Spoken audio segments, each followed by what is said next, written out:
বাড়ির মধ্যে কত বাড়ি বাড়ি পরোটা বানাই, আর হোটেলের পরোটা কি পাতলা পাতলা।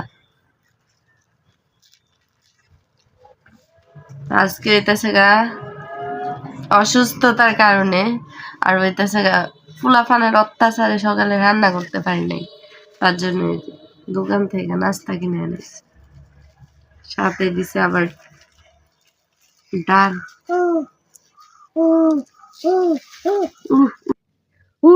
খাবা, তুমি খাবা? দাঁড়ো দাঁড়ো, নিতেই তোমার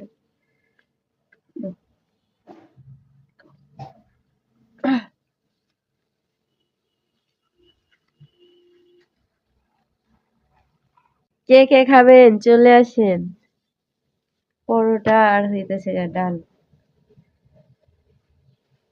ময়না, ওগো আমার ময়না পাখি চিননি তারে, তুমি চিননি তারে, যে জন আমার মন কাইরাছি বাঁশির সুরে, তুমি চিননি তারে।